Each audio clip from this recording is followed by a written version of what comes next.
A new and renowned player in the NFL has just landed potentially on the trade block, or he's at least requested one, and that's defensive tackle of the Tampa Bay Buccaneers, Vita Vea. It seems that the two sides can't come to an agreement on a contract extension, whether it's stalled, numbers, whatever. Clearly, Vita Vea is upset, which is what led him to request a trade in the last 24 hours. And what's interesting about his trade request is, according to the Athletics' Ted Wynn, who I will flex, is a friend of mine. Good connect. Shout out Ted. Read his stuff. Is that Vita Vea prefers to be traded to California or the Raiders. So basically, he's looking at West Coast, real West Coast. I ain't talking Seattle.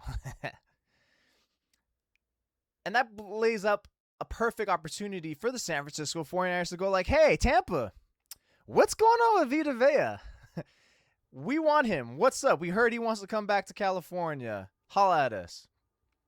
And if you're the 49ers, you absolutely strongly consider, if not, are forced to actually trade for Vita Vea. And the reason why you feel forced and have to is, obviously, number one, it's going to make your defense way better, right? Imagine pairing him next to Osa Odigizua. That trade alone is already going to have great ripple effects on the 49ers to dominate the middle and give you Nick Bosa free lanes on the edge, or even Osa himself. So pairing him up in that tandem would be, oh my God, so monstrous. And you got a five-man front that Raheem Morris is trying to implement for the 49ers. That's going to even make it even juicier. But the reason why you really want to do it is to prevent the disastrous scenario of the Los Angeles Rams doing it again by making a blockbuster trade and boosting their ranks by acquiring Vea.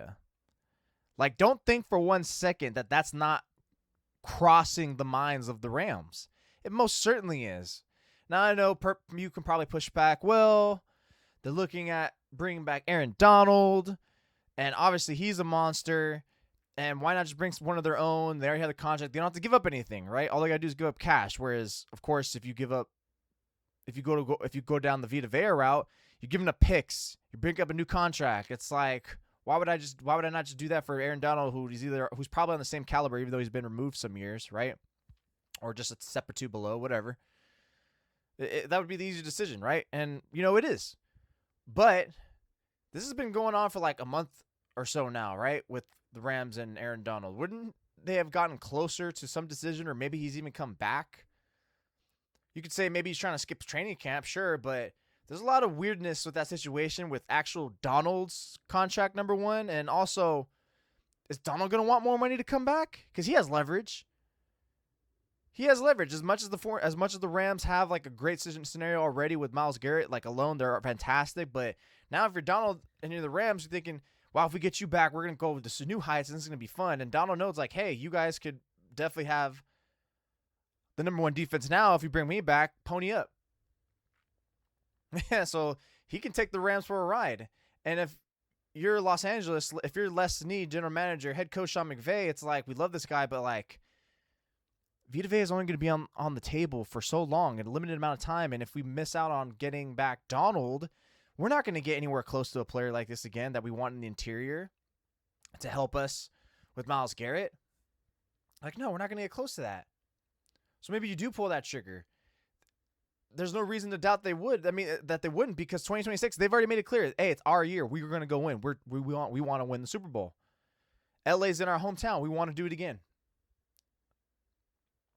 It makes too much sense for them. And if you're 49ers, you got to read that. You got to know your opponent. You got to know, like, hey, what would the Rams do in this situation? Trade for him? I don't think that's a debate. It's definitely, at the very least, like, they're pondering it, right? No one can deny that. They've proven their track record over the last, like, 6 to 8 years that that's what they like to do. So if you're the 49ers, again, not only does this make you better, but you prevent a disastrous scenario. It's killing two birds with one stone here. And it's enticing to make, and also, again, forced to make, because it probably does happen. And now maybe you could say, why are the Bucs going to trade Vita Vea to a top contender in the NFC? It's already bad enough they're getting rid of him. They don't want to get rid of him. And sure enough, you send him there. That sucks. But hey, if you're at a point where you're kind of screwed with, like, he's going to leave us after this year. We can't agree to a contract. Why would you not get something better? It's better than getting something than nothing, unless the Bucs are really that delusional and think they have a real chance to go far this year, which, yeah, right. But I think if you're the 49ers, there's no better chance than to go for it. Because speaking of the Rams feeling like 2026 this year, these guys feel like, the 49ers feel like 2026 is their year, even though they're under the radar. This would be perfect. Because, look, again, Osa Digizua with those two, 5-man front, brilliant. But also because I think your best chance of making your defensive front and just pass rush and just overall, just your defensive impact to the next level is actually building inside. Because, look, opposite of the edge of Nick Bosa, you pretty much put all your chips on rookie Romello Hate. And as much as I think he's going to do a fine job of it, and as I say that, the other day, he just had cramps, pulled up, carted off, so not a good start to training camp for him, but concerning. And as much as I think he's going to do a fine job of it, there's no guarantee that he is going to. Because if he doesn't pan out, he only does like a 2.5 sack year, doesn't really get that many impactful snaps that disrupts the quarterback, or just you can't count on him for more than 1 to 2 plays a game, then no one else is going to step up. Who are you going to look at? Keon White? Unlikely. I'm sure he'll have a player or two there here, but it's like, it's not enough. There's no one in free agency you're going to go get. You're going to go get Joey Bosa? Like, he's on his last leg too. And like Nick Bosa said the other month behind OTAs, I don't think he's worried about coming back. And there's reports that like, hey, Bosa's more on retirement side than nothing, which doesn't mean anything because all the 49ers got to do is like, hey, Bosa, here's $12.5 million. Go get it. But it's like, why are you going to do that? You're better off just going to really building from inside out. Because if you have a destructive interior, that is going to help with the edges. And even if people do want to focus on Bosa, well, guess what? Have fun with Vita and Osa. That's going to only make it better for Romello Hate. Hey, Michael Williams, let's see if you could step up. Let's see if you can bounce back from this ACL injury and be that first-round pick that we thought you were worthy of being. So now you have a great scenario of what you can do with your defense. Your defense's ceiling goes higher. There's a lot of potential there. And it's just really nasty what you can do in 2026 with these guys. And it's just too tempting. I think Raheem Morris is going to know what to do with them. Pair it up with Chris Kosaric. They'll figure it's just going to make too much sense. You know, your run defense is going to be a beast. It's going to force more throws. And now all of a sudden you got your DBs in a situation where it's like, hey, you guys should make a play now. It's just too much sense for me for the 49ers. Now, obviously the pushback would be, if you could say like, okay, Niners, we're in. Jose, 49ers fans, you guys sold us. You want us to do it? We'll go do it. What's it going to take to bring him in? That's the next conversation, right? And off the top of my head, I feel like a 3rd-round pick? Is that enough? Is that too cheap? Too little? Because I always see it, if it's a 3rd-round pick, what are the 49ers? You're picking the last, 10 picks of the round. It's almost a 4th-round pick. If you're the Bucs, you're like, what the hell, dude? This guy's a top 5 defensive tackle in the league. Top 3 in the last 5 years. Top 15 defensive lineman in the last 6 years. 7. Whatever. You're going to freaking lowball us on this? Get out of here. What the hell are you doing? You already took Mike Evans from us. So, okay, wait for your Niners to give us a second-round pick. I think you could do it with a 2nd-round pick, but no higher than that because that's part of the thing about when you're trying to trade a player who has a contract extension due is like, hey, you know what? You don't get the true value of him being a 1st-round pick, which he probably is deserving of that because we got to eat the bullet on paying him. You know, this year, the 49ers acquire him. He has $18 million left on his deal. So imagine if you want to give him that 1-year rental, maybe it's like, okay, we'll see how it works this year, and then we'll revisit you before free agency kicks in. Vea, let's see if you like it. Let's see how you fit here, and then we'll lock you in. So, okay, I think you start off with the 3rd. If it's a 3rd, you immediately pull the trigger. That's easy. 2nd-round pick, like maybe you think about it more, but I think considering the 49ers' history in the draft and considering the caliber of player Vita Vea is, I know he's already 30, 31 years old. It's a little tough to sell for a guy who probably only has a couple more years of high level in him. I think it's still better than what you're going to get in the 2nd or 3rd round in the next draft or 2, whatever year you give him. And so, okay, if that's the capital it's going to take. That's not skin off their bones. That's not too significant. The real hurdle is going to be that contract extension that he's going to want.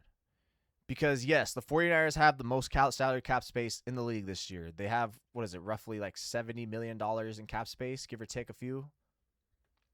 So, okay, you easily absorb it. But guess what? majority of that salary cap space, the 49ers want to roll it over to next year and the years after. Because all those extensions that they just gave recently in the last year or so to Brock Purdy, Fred Warner, and George Kittle, hell, I think even Nick Bosa's contract spikes up heavier next year. They want to roll that over so they can absorb all those contracts that they already give out.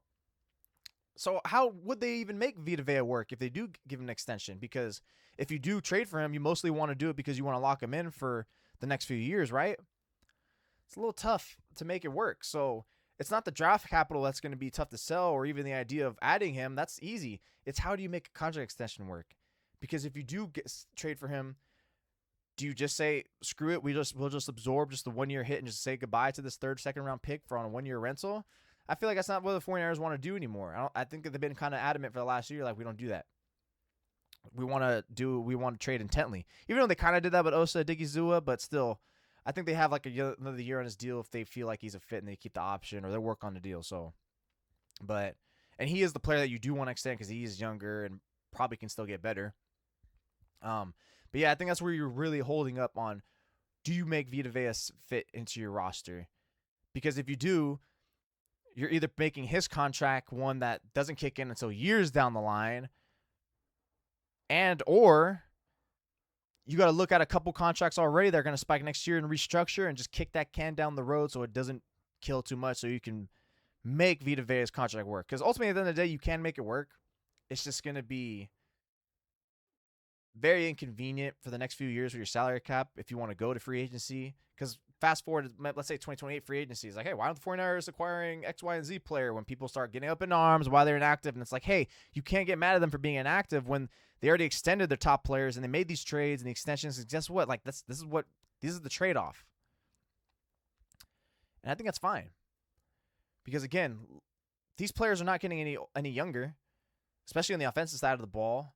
If it actually does feel like this year is your last leg to actually make the most of all these aging veteran, these star players, you only have 2 more years of Trent Williams, including this year. Is Christian McCaffrey going to fall off a cliff this year? How's George Kittle going to look after this torn Achilles? So I can get why you don't want to, but also at the same time, like, this probably is your last year because it's not going to get better. So I think you got to go for Vita Vea. Do it. Send that 3rd round pick. See if they bite it. 2nd round pick. Okay, tough, but fine. And then you got to play some salary cap gymnastics. It's going to suck, but if you go far and, dare I say, get to and win the Super Bowl, is anyone going to complain? No. It's going to be a godsend right there. It's going to be awesome. So I think you do it, improve your teams, figure out the gymnastics later, and prevent the Rams from getting it. And sure enough, you set yourselves up for a very successful year of lethality that no one wants to see you with that front. I just think it makes too much sense for the 49ers.